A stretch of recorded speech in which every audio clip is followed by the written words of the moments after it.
Break પછી આપનું સ્વાગત છે અને ઓફકોર્સ એક આપણને આ સેબી નું એક જે કન્સલ્ટેશન પેપર જાહેર થયું છે એનું આપણે ક્લેરિફિકેશન લીધું. બીએસસી અને એનએસસીમાં હવે આગળ જોવાનું રહ્યું કે કઈ એક્સપાયરી ડેટ પડે છે, પણ અત્યારના માટે દર્શકોના પ્રશ્નોના ઉત્તર આપવા આપણી સાથે જોડાઈ ગયા છે જીએમ ફાઇનાન્શિયલ્સના નીરવ વોરા અને મિરાય એસેટ શેખાના કુનાલ શાહ. નીરવ અને કુનાલ, ઘણું સ્વાગત છે. સોરી, થોડું લેટ થઈ ગયું તમારી પાસે આવવા માટે, પણ સાથે જ ઓફકોર્સ આપણી સાથે જે ફાઇનાન્શિયલ્સના નીરવ વોરા પણ જોડાયા છે. નીરવ, આજે talk of the town, talk of the market is BSc. Counter આપણે જોઈ રહ્યા છીએ જે રીતના ઉપર ગયો છે, અને સાથે જ કેપિટલ માર્કેટ્સ, કઈ રીતના તમે ધ્યાન રાખશો આ કાઉન્ટર પર? કંઈક લોંગ ટાઈમ માટે ખરીદી કરવી હોય તો બીએસસી પર તમારી નજર રહેશે કે બીજા કોઈ કેપિટલ માર્કેટ્સના કાઉન્ટર પર તમારી નજર રહેશે? Absolutely. Good afternoon, everyone.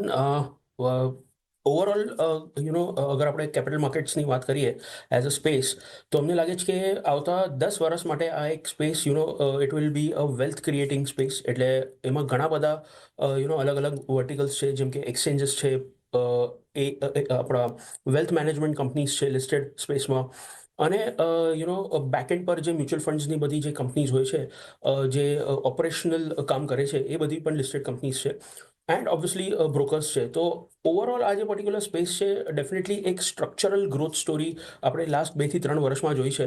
But going forward also અમને લાગે છે કે this will be a multi year story. 1, 2, 3 વર્ષની આ સ્ટોરી નથી, આ એક 10 વર્ષની સ્ટોરી રહેશે. Having said that, obviously last 5-6 મહિનામાં આપણે જોયા કે વેલ્યુએશન્સ ઘણા બધા સ્ટોક્સના ઘણા હાયર થઈ ગયેલા, એન્ડ એક સારો કરેક્શન આપણે જોયો છે in the market, not only from the large cap but mid અને સ્મોલમાં પણ. તો this correction is a very very good buying opportunity ઘણા બધા સ્ટોક્સ માટે. એન્ડ જેમ કે મેં કહ્યું કે short to medium term probably આપણે એકાદ બે ક્વાર્ટરમાં થોડા નબળા નંબર્સ જોઈ શકીએ છીએ અમુક શેર્સ માટે, કેમ કે વોલ્યુમ્સ થોડા ઓછા થઈ ગયા છે એક્સચેન્જીસ પર. But having said that, this is as a mention એક સ્ટ્રક્ચરલ સ્ટોરી છે.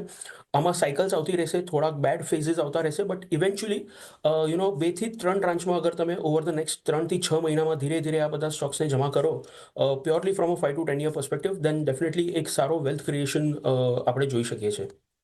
નેક્સ્ટ 10 years આ એક કેપિટલ માર્કેટ્સ કાઉન્ટર્સ એક ગ્લોરિયસ તમને રિટર્ન્સ આપી શકે છે, અને અહીંયા ઘણી બધી ઓપોર્ચ્યુનિટી પણ છે. જો ઘટાડે અહીંયા તમને મળે છે તો તમારે અહીંયા ઓફકોર્સ કામકાજ કરવું જ જોઈએ. જો તમે ઇક્વિટી માર્કેટમાં કામકાજ કરશો તો આ બધા જ કાઉન્ટર્સમાં પણ આપણે એક બૂમ જોઈશું, અને આપણે બધા જ હવે ઇક્વિટી પ્લેયર્સ અને માર્કેટ પ્લેયર્સ તો થઈ જ ગયા છે, માર્કેટ ઇન્વેસ્ટર થઈ ગયા છે રાધર.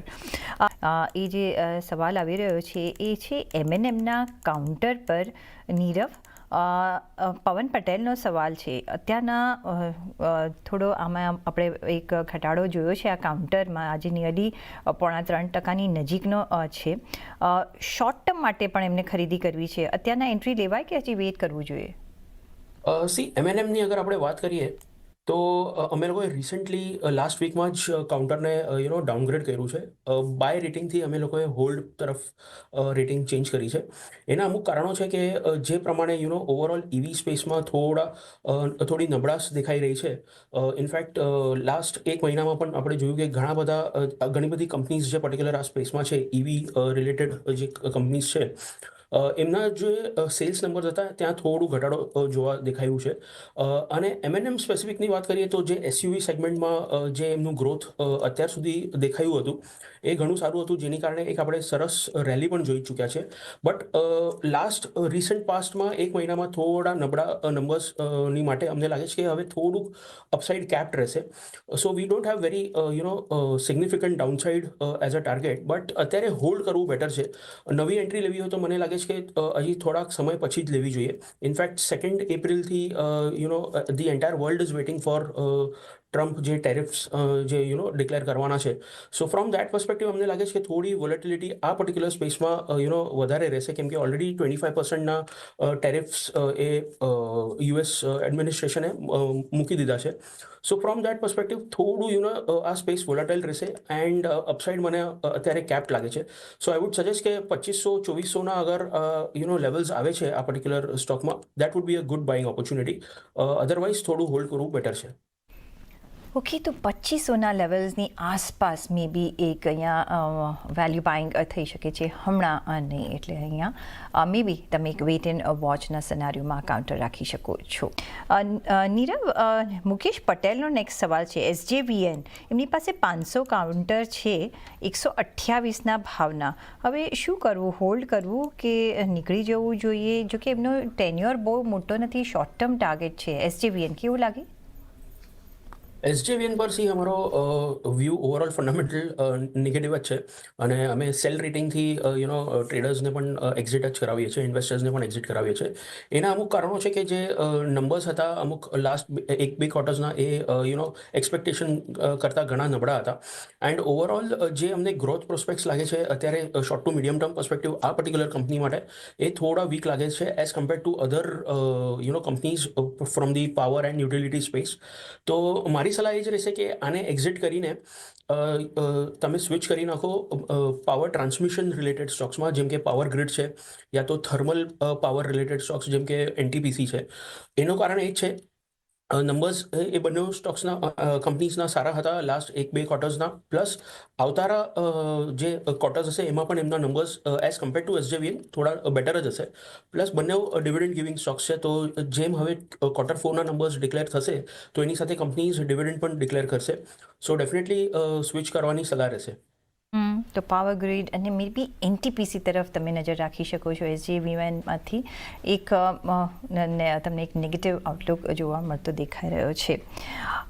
સાથે જ નીરવ, જેમ આપણે વાત કરીએ તો આજે ઓઇલ કાઉન્ટર્સ સારા એવા અહીંયા કામકાજ કરી રહ્યા છે. ONGC હાઈએસ્ટ ગેઇનિંગ કાઉન્ટર છે, 5%ની ઉપરની તેજી સાથે આજે અત્યારના અહીંયા કામ આપણે જોઈ રહ્યા છે.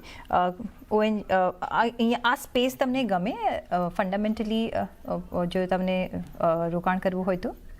એબ્સોલ્યુટલી. ONGCની અગર આપણે વાત કરીએ તો I think some of the foreign બ્રોકરે એક રિપોર્ટ કાઢ્યો છે, એન્ડ વેલ્યુએશન વાઇઝ અગર આપણે વાત કરીએ ONGCની તો બહુ જ અટ્રેક્ટિવ વેલ્યુએશન્સ પર છે. અત્યારે આપણે જોયું કે લાસ્ટ એકાદ મહિનામાં બ્રેન્ટ ક્રૂડ પણ થોડું નબળું રહ્યું હતું. ઓલમોસ્ટ $82 પર બેરલથી કરીને ઓલમોસ્ટ $72 પર બેરલ ના લેવલ્સ પર જ ટ્રેડ થઈ રહ્યું છે. સો એની કારણે થોડું નબળાશ આપણે ONGCના કાઉન્ટર પર જોયું અને ઓલમોસ્ટ 215ના લોઝ જોયા રિસન્ટ.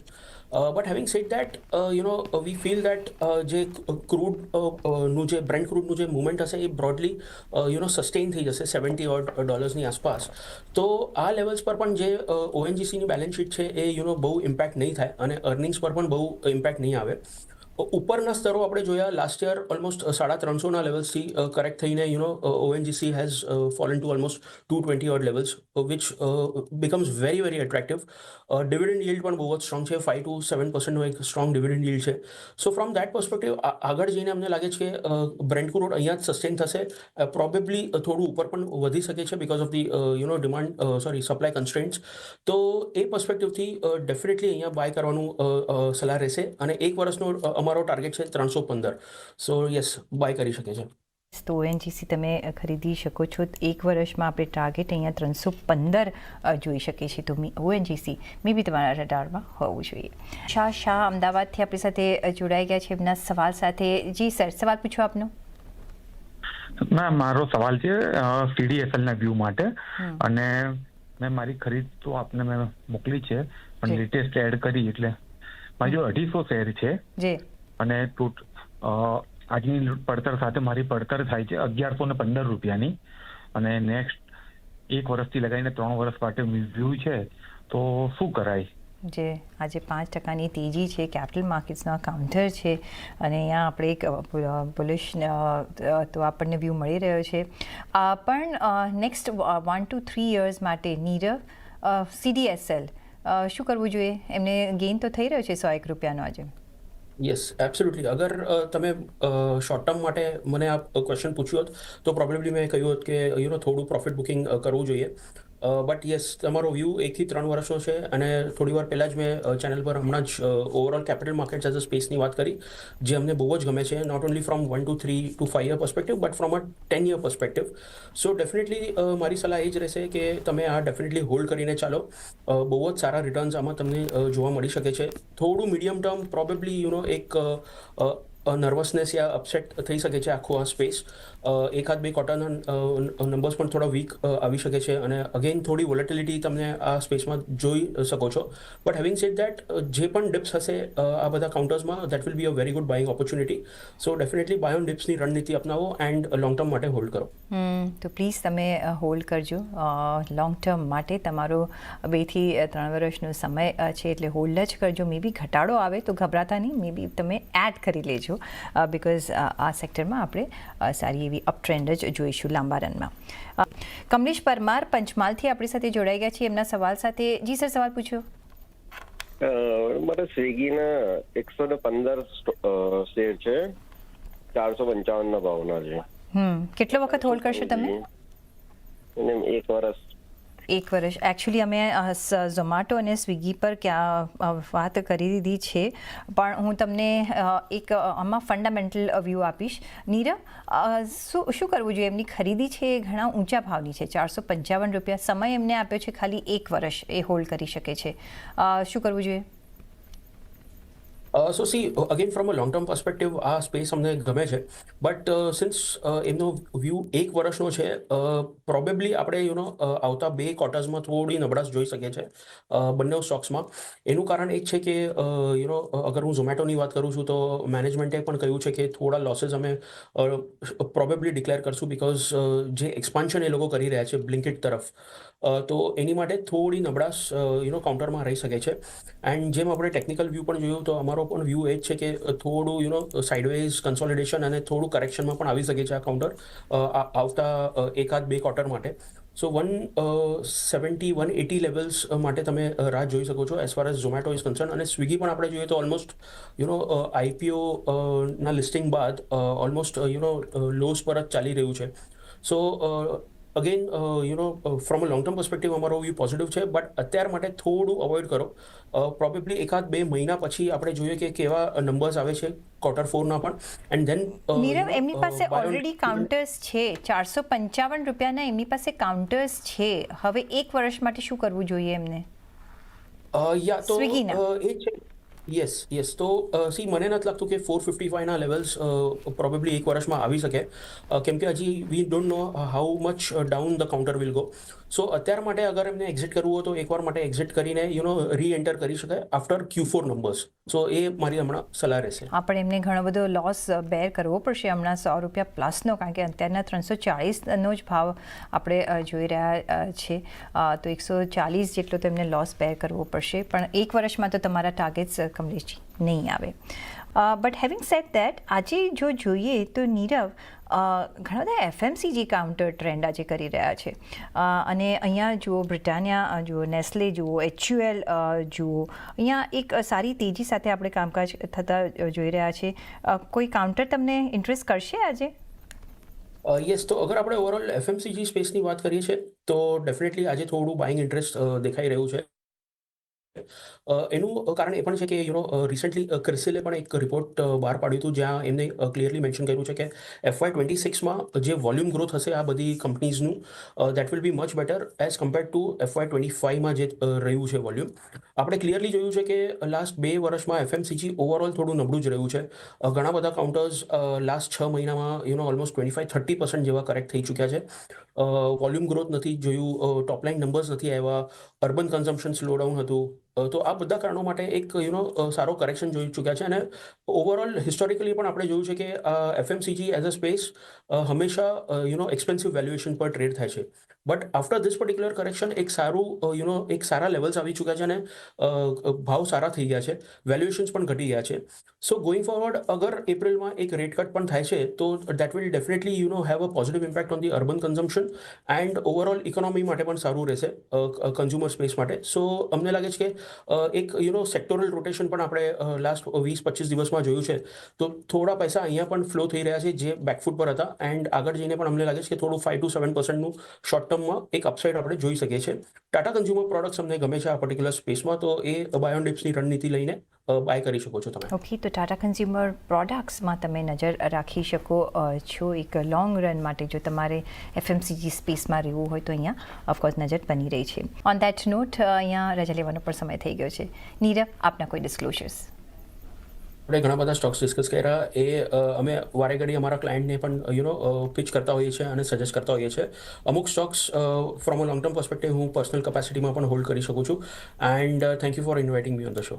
જી નીરવ અને કુનાલ, તમારો પણ ઘણો આભાર અમારી સાથે આજે જોડાવા બદલ. કુનાલ, તમે ચેનલ પર તો આવો છો પણ આઈ થિંક બજાર હેલ્પલાઇનમાં તમે ફર્સ્ટ ટાઈમ આવ્યા છે, તો થેન્ક યુ સો મચ અને hope to see you again too. પણ અત્યારના માટે ઘણો આભાર અને મને પણ આપશો રજા, પણ જોડાયેલા રહેજો CNBC બજાર સાથે. ફર્ધર અપડેટ્સ અહીંયા ચાલુ જ રહેશે. નમસ્કાર.